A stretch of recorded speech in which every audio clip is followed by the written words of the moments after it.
Welcome to part two. We were saying there, Julian. Yeah, we're just talking about progress improvements in the gym and continually setting PBs. It doesn't happen. Listen, people will tell you as well, you know, any nutritionist will tell you, putting muscle mass on, explosive, you know, work. It takes years and years and years to get these kind of improvements without, I mean, you only have to look at, you know, bodybuilding competitions, don't you? They have a natural Mr. Universe, but anyone will tell you to increase the strength and the muscle mass that these guys do, it takes, you need enhanced products, let's just say that. Look at Ben Johnson. He was nowhere, Ben Johnson, and then all of a sudden, you know, was it 88, what he did to Carl Lewis? Just doesn't happen, mate. Doesn't happen. I'm not suggesting, by the way, Conor Ben's on everything, but the suggestion is from the adverse findings on something. Scott Brunt said to me the other day, he said, if you're training, you should use creatine. He reckons that's brilliant. To me, I said, I'm all right. I had to come in and train on empty stomach. I trained this morning on empty stomach, just sit-ups and a bit of shoulders. Should have done legs, but I bottled it. Everybody just skips leg day. Yeah, I don't like doing legs. Birds don't look at your legs. Unless you got shorts on. But no, and I have obviously have a shake and a few shakes today that I like them. But Scott reckons creatine. Obviously, he's a big lad, like he's running up and down gym with 100 them things that they run with up and down gym. 100 kilo in each. Yeah. It was about 100 kilo in each. It's a lot of that, like, in it. A strong fella, like. But he reckons creatine's good for you, like Scott. Well, good to help you train. But I think creatine's on ban list, isn't it? The boxers. That's the thing. It is. I think it is on the ban list. So creatine, your body produces naturally, but obviously it's the levels of creatine that's. You can buy it in a shop though, right corner, just down here, Parkgate. Just walk straight into JJB, and it's in over counter. You can buy all sorts of anabolics and creatine, etc. But if it's in competition, that's where you know, you can get steroids. You can take whatever you want, but obviously in competition, that's something different, isn't it? Yeah. Can I just say to somebody who keeps asking me, I've lost all that weight. Well, obviously I had a gastric dinner, so that's like cheating, isn't it? So I've lost 17 stone too, but at my worst, I was 19 stone 9. I lost because I wasn't very well. But how I got into a routine where I bought something called Rich Caspari. Do you remember a bodybuilder from 80s? I was taking some of his drinks, and then he was just doing mega dear, man, really, really dear. And then I found something on Amazon, 35 quid. It's diet whey, and it's called Shreds, SHREDZ. 3 of them a day with semi-skim milk. And a jacket take you at night, and that does me, you know, with a bit of mincemeat or a bit of cheese on it, so whatever, you deserve that bit of cheese at end at night. And that's how I got into a routine, but it was pretty mundane. Yeah, but I was close to death, like, so. So I would have that Shreds, but Max fetched me something now from his gym, and that when he come to see me, he didn't fetch the diet, he fetched the other one, the full fat, and that's how I got some weight. And obviously then Scott Brunt gave me all them drinks from Ziggy's, didn't he? But them full fat ones, they'll put your weight on them. So you don't need to take steroids. See, if you want to get big and show your mates how hard you are in pub, it's all out there just over the counter, you know, in whey drinks and shakes and stuff. But if you want to lose weight, I just replace 2 meals a day with shakes. You got to do it the right way, but you certainly got to do it the right way when you're punching someone. You got to have mindset. I never had mindset. I always used to be starting a diet on a Monday when I was fat as a pig. I never did, and I were always going to get off drugs on the Monday. Come Monday afternoon, I'd be like, I'm thinking I'm going to sack that. We'll do it tomorrow. Tomorrow never comes. Start Monday. And what usually happens is with your weight or anything like that, it's usually your health. You know, when you take a turn for worse, when you're shocked, when you get shocked. Like one of my pals is I mean, I'm not going to say his name in here, but because I asked him if I can, but he's put a lot of weight on, and he's found out that he's heavier than what he is, and he's going to have a gastric operation on his sleeve. So good luck to him, but he's in right frame of mind to do it now. You know what I mean? So good luck to him, but it's hard losing weight. It's very, very hard. And now I had that stuff to cut my band. I wanted to get a couple of pounds off over there. I felt a bit, these new jeans, but well, they feel a bit tight. I thought, I'm not going through all that again when I've just been through. So what I did, and this, you shouldn't do this, I just starved myself for 29 hours. I didn't eat anything, no water or oat. It's difficult. I didn't drink her out for over a day. It's hard, mate. I dropped Very hard. £17 for Florida this summer, and I just did it because I didn't want to, When I got down, you did lose a bit though, didn't you, when you went to Florida, didn't you? £17 in about 4 weeks, but it's no cheats. It's miserable. It makes you miserable. When I was struggling, I got after about 29 hours. And that's no when you've had a band, because you can go days without eating with a band, because the receptors in the band tell your brain you're not hungry. You're not hungry. So you don't eat. It's done for you having a gastric band. Obviously, they're expensive. They're 10 grand now, over 10 grand. They went when I had mine.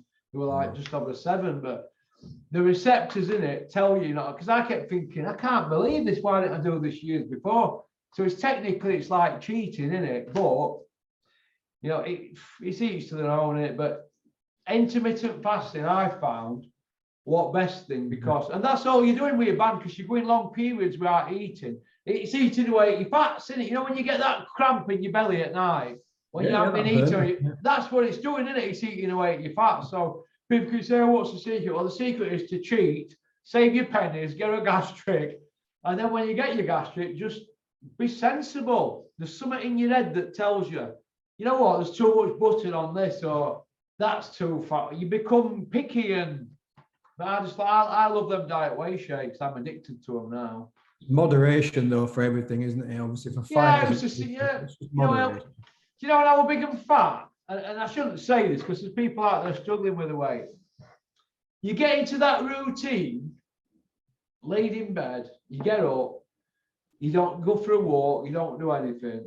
You just go in that kitchen, you get 4 slices of brown bread out, loads of butter on it, loads of bacon on it, and brown sauce and fried eggs on them. Squash them down. I should stack them like that, squash it down, and I wolf it down with a pint of full fat milk.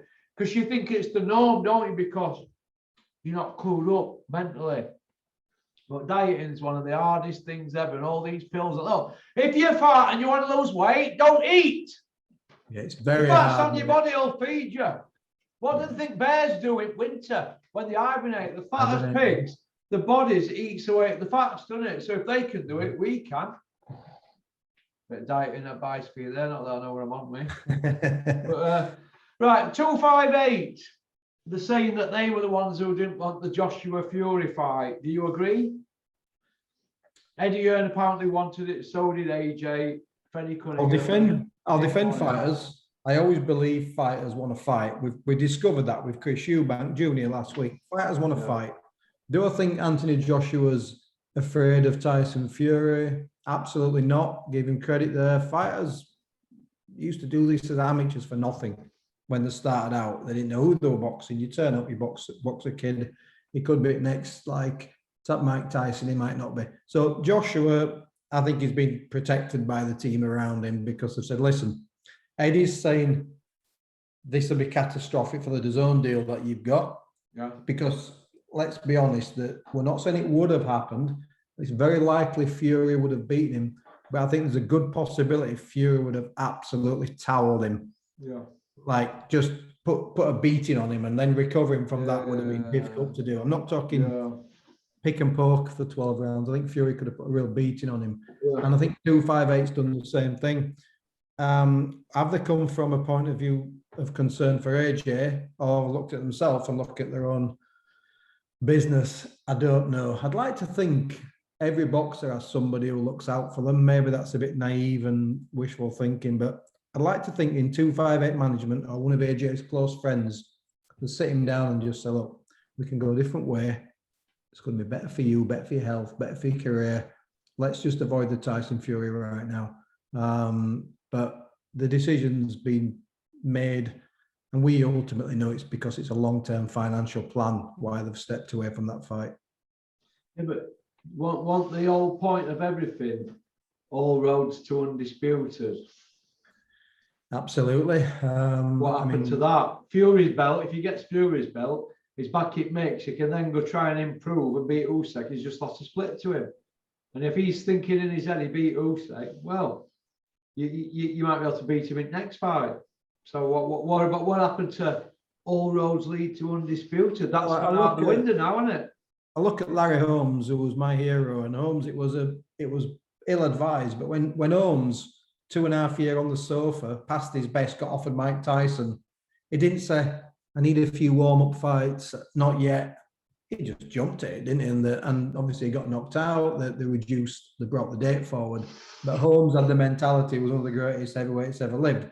So his mentality was, I can beat Mike Tyson. Yeah, I'm coming off 2 losses to Michael Spinks, 2.5 years on the sofa. I can beat Mike Tyson, because that was beating him as well, wasn't he? It was messing him around, but he obviously, he was still creaking. He was, obviously carried on another 10 years or so. But it's all to do with the mentality of fighters. There were some fighters who will fight anybody. You have to protect them from themselves. But I do think that Joshua would have done the fight. I think it's the advisors around him who's just said, don't do it, not yet, not now. But yeah, to my previous point, I hope he's been advised from a concerned point of view, but they're all financial decisions, mate, aren't they? Yeah, Ben Shalom returned back to the Spectrum and said that Fury Del Boy's a great fight and he just wants to see fights happening. John Fury has come out and said, Del Boy beat Usyk, a great fight for Vice. It's a great fight. So John Fury's bigging up Fury Chisora, and so is Ben Shalom. But I think Ben Shalom, he's playing long game. He wants to work with Fury, doesn't he? And Chisora. So, I'll be consistent. I'll always be consistent, Russell. I don't care who Fury fights as long as he fights every few months. If he's fighting every 11 months, I want it to be a meaningful fight. Chisora's not a meaningful fight. If he literally is going to do the February fight with Usyk, I'll forgive him for fighting a knockover. Well, that's my point. Well, let me just say this. If you go on to BoxRec, you'll see that Derek Chisora is 40 years old next year. 40 next year. Now that's crept up on you all, hasn't it? So all you should be fighting. All you trolls, get on BoxRec and check that one out. He's 40 next year. What, Julian? Well, he needs to fight AJ then, because AJ likes the 40-year-olds, doesn't he? So does Dylan White. But he's only been in there twice with him, hasn't he? Hey, would you put it past Eddie doing a Chisora White after Fury's polished off Chisora? Listen. After he's devoured him. Eddie Hearn put Billy Joe Saunders on the undercard of a couple of YouTubers, and Eddie Hearn were going to put that show ahead last week. I won't put nothing. Nothing Eddie Hearn does would surprise me now. We've after what we saw last week, nothing at all what he does would surprise me. No, in fact, no, it would actually. Eddie Hearn would surprise me if he puts Joshua Buatsi in with a real live wire domestically. That'd surprise me. I think we spoke about Eddie doing an interview with Coogan. The comments were turned on that one. I haven't noticed it lately, but the DAZN one, they just turned them straight off. They don't want to read anything, do they? Maybe they were told to do that. I don't know. Maybe Eddie don't want DAZN knowing what fans really think about him. I don't know, but it's going to be interesting to see what happens moving backwards. All right, then we'll finish off on these last 12. See if we can rip through these. I've got plenty of time. What will Eddie Hills, the 5-0 Iceman from Billericay, free by way of, but no footage? What will he be remembered for after he's obviously been at it 12 years? He's been dining at the top table for 12 years. He's had an exclusive for 10 years. Well, he did have 9 US guys. What will he be remembered for? I think I've made a list here, but let's see what you've got to say about it. I'll be honest. I think he'll be remembered initially for breathing life into British boxing when it was in a really tough position. Big arena fights. Bringing back the arena fights. Well, we'd had them years with Warren, but it were dying, wasn't it, up to that stage? It really brought it back to life. But ultimately, I think while he delivered big events, Klitschko, Joshua, etc., He delivered some big events, but he never delivered the absolute fights that we wanted. And Wilder Joshua, Fury Joshua, Froch Chavez, all them fight. Kell Brook, Amir Khan, Clarissa Shields, Savannah Marshall. He couldn't do all them, could he? No, and I think he'll be remembered for doing great things, but letting himself down with delivering. But ultimately, this is a stain on his character. And whenever you talk about somebody, you'll say, he was great at this, he was great at that. But, oh, wow, remember that Conor Benn Eubank Jr. fight, and he was still wanted to go ahead. You can't ever escape that now. You can do all these great things, but that stain's not going to go away. So no matter what positive things he's done, it's like anything, isn't it? You can wipe things out with one really. It wasn't even a bad decision, was it? It was just, I don't know what it was. There's nobody there to say to him. For example, what's that guy called who used to come to the show? He used to cause some right problems at Dennis's show. Prince Patel, is it? Oh, yeah. He used to come to Dennis's shows at Magdalen. He used to bring a bit of a crowd with him, and they used to throw chairs about all over the place and cause some right problems. And Dennis used to be like, oh, God, easier again.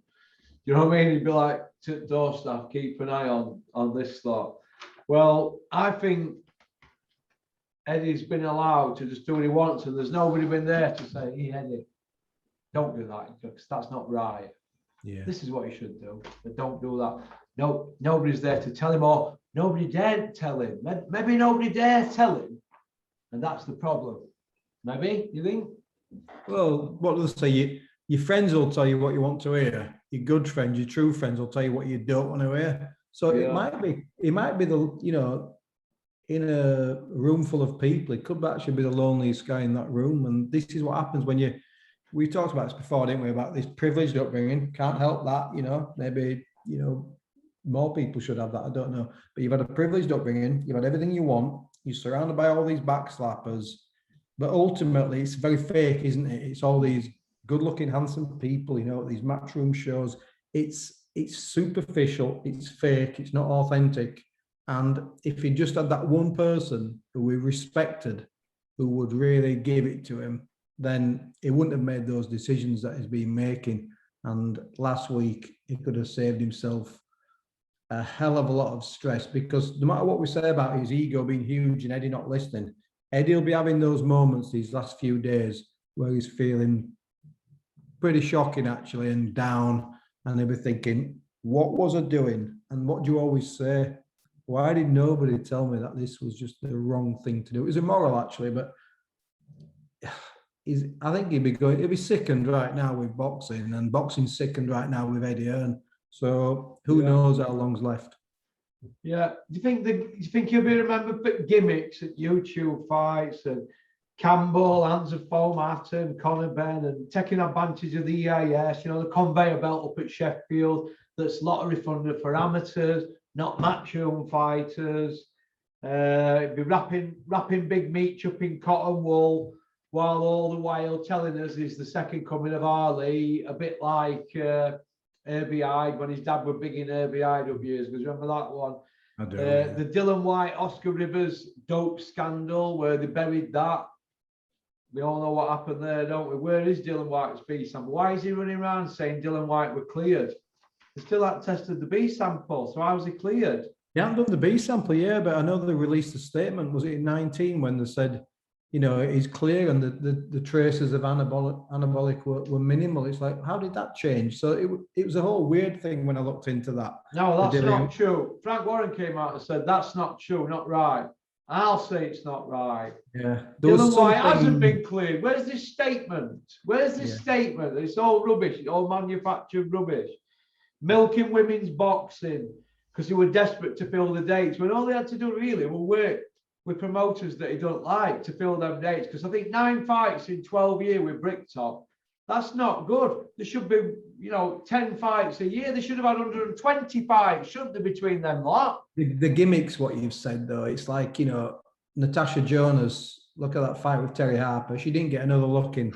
Rachel Ball beat Shannon Courtney. Where's Rachel Ball's career right now? It's like, but Ebony Bridges is flying. It's like, it's a popularity contest. So that for me is boxing's always had, you know, undertones of, you know, how it's been run, etc.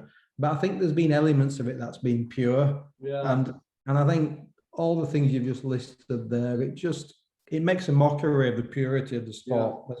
Look, I know all about the mob and the history, and I'm not saying it's a clean sport, but it's just become a pantomime now, hasn't it? And that's, you know, I think if you look back, fighters have always had, you know, wanes and pushing and shoving. But Eddie loved that, didn't he? Really, I mean, remember was it the Nathan Cleverly, the Tony Bellew pay-per-view? I mean, how was that pay-per-view? And the throat slashing and table throwing and all that kind of stuff. I think Matchroom have a big responsibility for all that stuff, what's going on, because they absolutely love that. They encourage that. And I think they scripted a lot of it.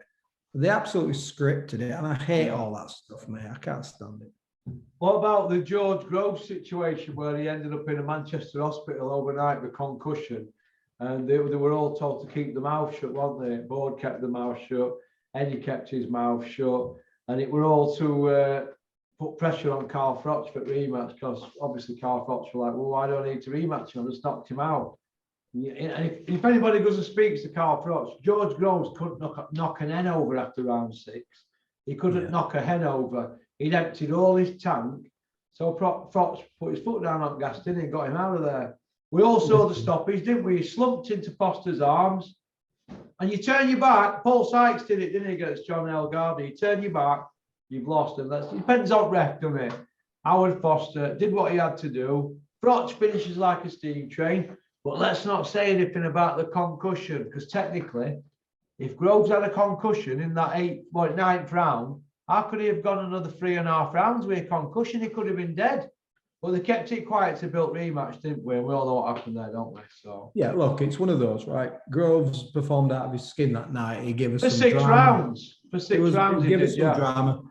It's like whenever people say to me, and I've heard this so many times, they talk about Lennox Lewis and Frank Bruno, and they go, but Bruno were in front, you know, Bruno winning against Lennox. Yeah, and then in 7th round, Lennox nearly took his head off. And he smashed him to bits. It's like, fights are over 12 rounds. But I guess Eddie smelt the pound note, didn't he? The controversy of the stoppage, and he probably thought, look, here's a big show we can put on. We can sell out Wembley. And they did. And everybody earned from that. But ultimately, we can't have a rematch every time a guy gets stopped and you think the stoppage was a bit early and he may or may not have been ahead on points. We just can't do that, or else we'd be having rematches all the time. Well, we do now, don't we? And I think just one more thing to add to Eddie's legacy, and he's certainly done a lot of great things. For me, talk about the purity of boxing, the most disgusting thing for me is having a rematch clause in a mandatory defense. I've never heard as much crap in my life, right? If you're a mandatory challenger, you've earned that world title fight. So why should you have to do that twice? And of course, when mandatory challengers beat the champion, like in Kid Galahad's case, there was no rematch for Kid Galahad, was there, with Martinez? So for me, it's like, for Kid Galahad and Martinez, Pico Martinez, it's like, we're mandatory or not. If you're going to have a rematch clause, exercise it or don't. But for me, that I can't. When I heard that, that Usyk was mandatory and there was a rematch clause, I've never heard as much nonsense in my life. So that is stacking everything in your favor, and that's just, I don't like that. You're ruining boxing when you bring things in like that. Yeah. What about hiding these drug tests and being a bit shady with stuff like that, and getting pay-per-view banned with Audley Harrison and Davey Day? Remember that one? Well, I mean, I don't think I paid for that fight. I'm trying to think back, but that was it was a joke. 15 quid that. And what about all the scorecards on his watch? We could go on forever about scorecards, can't we? I always remember the Ricky Burns one. Was it against Beltran? Had that one out. It absolutely stank, didn't it? And Burns was a great kid. Met him a few times. Really nice kid. But that Stan did that, and it was every single time. It got that bad, did the matchroom bias. Like even Eddie started slamming some of the scorecards because he's like, God, even I can't defend that. Listen, keep it, give close rounds to my guys, but don't get the rounds to my guys that are when the rounds are clearly for the other guy. It's just, look, like you say, he's not ripping to bits full stop. He's done a lot of great things for British boxing. He really has. I think, he might be here in 5 year, 10 year, but I don't think so. I think at the moment, and everyone's concurring. The end is near, isn't it? The end is near, but boxing now, listen, we have failed drugs tests. It happens in boxing. It happens quite often. But this was a fight for the generations that had been built up, and it put boxing right on the spot for everybody. And it's confirmed what most people think about boxing, that it's not on the level. There are cheats involved. It's hooky. And I think the damage is massive. I just think it's massive. Yeah. I mentioned this a couple of weeks ago and somebody hammered me. Yeah, Eddie were overpaying fighters. Well, that's a good thing. But when he's using DAZN's money to overpay them, he's taking his 20% as well, or whatever he's taking. So he's overpaying himself, isn't he? So he ain't doing it because he loves the fighters. He's doing it because it's not his money. It's somebody else's, and he's taking his cut. Get a grip of yourself. You sent me that email. You need to get out more. Refusing access to media to everybody except in-house YouTube channels like DAZN, and obviously his friend Coogs, who asked him 4 questions in 43 minutes, and they were soft questions. They weren't what we wanted answering. I can understand Coogan's point of view. He's got a missus and kids and all that nonsense, bills to pay. But don't tell me you're a journalist with 750,000 subscribers, and then you're getting in a position like that in the #1 slot with the #1 guy, and then you're just folding like a poodle. What? Submitting and laying on his back like my dog. When my dog does something wrong, I'm, yeah, who's done this? Lays off back, thinks I'm going to tickle his tummy while I'm sat there scrubbing carpet or wiping floor. I felt let down by that by Coogan, because he's very patient when he's asked questions and that. But I just felt that we Eddie, he don't want to rock the boat, you know what I mean, kind of thing. And I felt let down, and he's obviously thick-skinned because he gets a lot of stick, and everybody in boxing knows what he is. They probably don't tell him because they need him, don't they? They're not going to upset him.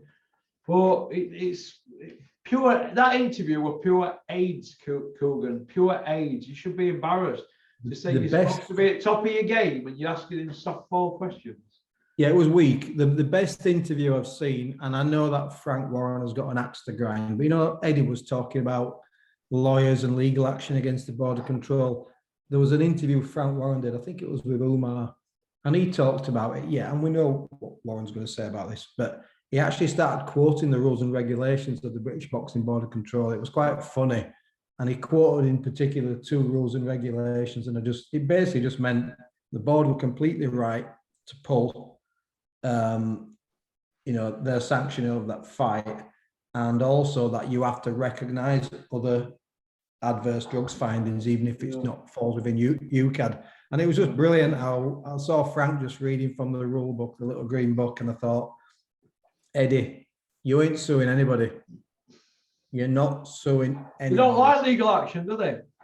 No. They don't like that. They didn't turn any money. It draws you back. Whereas Warren, he's like, he loves it. Warren, when he left school, he worked at a lawyer's, didn't he? When he left school, he worked at a lawyer's for a couple of years, didn't he? So he knows the law system. If you're a license holder by the British Boxing Border Control, which Eddie Earn is, a promoter's license, then you need to understand that little green book. Yeah. So whenever you put fights on, it's under the auspices of the British Boxing Border Control. So you ain't suing no one because they were completely correct to do what they did. When you go through that green book, right? When you go through it, there's a page in it where nearly where you can complain and stuff, and it says we have the right to reserve and cancel this fight if we feel it's not in best interest of boxing. So no matter what, they could just pull that one on you at any time, even if they're wrong, can't they? And just say they've had a vote. It's a self-appointed board that they all want the tap stop. They want putting on pub watch like me. Being a nuisance in local on pub watch, or whatever they call it. Okay, then. Last question on this topic. He's had it all his own way, 12 years. Do you see anything that suggests he's got a bit of fire in his belly and that he can come back from this? Or do you think his ego's that big he won't be able to cope playing second fiddle to Warren? Because obviously he's not number one promoter now no more. Look at the state of his stable and where they are. Warren's got everybody in position, he's got about it the proper way, hasn't he? Because he's obviously got a bit between his teeth. He loves it, doesn't he? I don't think Eddie's enjoying it. Eddie don't enjoy it when he doesn't have it his own way. Has he got a comeback in him? Yes or no? Or are people going to cross the street? Because already, I mean, people are looking to move on. Well, you can see all those people who are part of Matchroom or are closely aligned to Matchroom kind of stepping away a little bit, half step away. Yeah. The tables have turned. Sky are an absolute BT a giant. Sky are absolutely massive in terms of a broadcaster. And I think Eddie, he won't step away yet because it'll look like this has driven him away. But I think you'll see 2 to 3 years, the deal with DAZN will end. He'll talk about doing something else and he'll just go off and earn hundreds of millions doing a completely different business venture. I think what Eddie Hearn has done, Eddie Hearn, you can see he loves boxing. He's a boxing fan. He loves being around it. He loves watching the fights. He definitely gets more animated than Frank Warren when he's ringside, does Eddie? You can see he gets really carried away. Well, we've seen him invading the ring, haven't we? With like could have got him disqualified. So Eddie absolutely loves boxing. But I think what's happened is his dad's got this big sports business and he's said, do you want to go play at boxing, son? Yeah, that sounds great, that. He's done a fab job to some extent. But whereas with Frank Warren's just boxing through and through, but not just the boxing fan side of it, the business side of it. And he knows all the ills of boxing. And he's had his down moments, hasn't he? He's had adversity. Eddie's going to struggle with this. I'll always go with the Arams and the Warrens in a long war. Always tried and tested, aren't they, on the battlefield? Yeah. If you were going into battle and you're all in an house, you say, right, it's on top out there. There's a gun each. Frank Warren would be leading you out, wouldn't he, with M16. Eddie would be back with a spud gun, wouldn't he? You know what I mean? You can imagine, can't you? But okie dokie, let's have a quick prediction this weekend. Savannah Marshall, Clarissa Shields. Savannah 12-0, 10 by way of. Clarissa 12-0, 2 by way of. Puncher against the boxer. Who do you see winning? I think it's going to be a really good, close, competitive fight. Obviously, you've got so many factors in there with, Marshall's power. I think Shields will be able to take her power. You've got Shields' speed. I've mentioned before, I think she's got great hand speed, but not great foot speed. I think Marshall's got better movement. It's going to be nip and tuck. I can see Shields' speed in some instances overwhelming Marshall, but I think Marshall will just grind it out in the last few rounds and win probably an unpopular decision. Yeah, well, let's hope she does. That's about it, mate. How are you? Are you all right? All good, mate. All good. I'm feeling guilty now because I've not done my legs. Would you know what? I don't deserve them, do I? No, definitely not. I only train a couple of times a week, but I always do legs. I don't like doing my legs. Your legs are your foundation. They boost your core secondary. Your legs is everything comes from the ground, mate. Remember Nazim Hamed's legs? Remember Naz's legs, mate? The power that man used to generate. Yeah, I don't like all that leg pain. I only squat with bar anyway, not put out on it. Get some squatting done, leg press, deadlifting, leg extensions. Smash it, mate. Yeah. What else? What other fights are on it? Is it the Michaela Mayer against Bungard? That looks like a good one, doesn't it? That would be an absolute war. I'm really looking forward to that one. Obviously, Bungana's big puncher. I mean, she's absolutely shredded, isn't she? Yeah. She's got good hands. I think the Terry Harper win might flatter to deceive a little bit. Maya, she's all action. Again, I think you've got that much between the two, and I'm leaning towards Maya to just have a bit too much volume, too much experience. Yeah, experience of those hard 10-rounders. But she's really going to have to put it on Boone Gardner, and to do that, she's going to risk stepping on the end of that right hand. So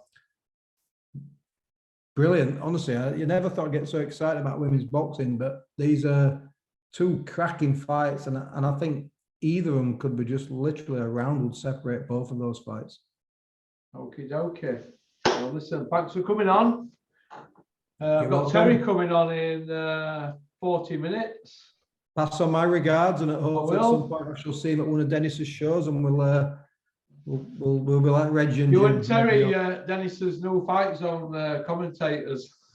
Yeah, tell Terry he can lead. I'll just be the Jim Watt of that situation, mate. All right then, mate. Will you take care? Catch you later, pal. Cheers, mate. Bye bye. Thank you, mate. See you, everybody. See you later.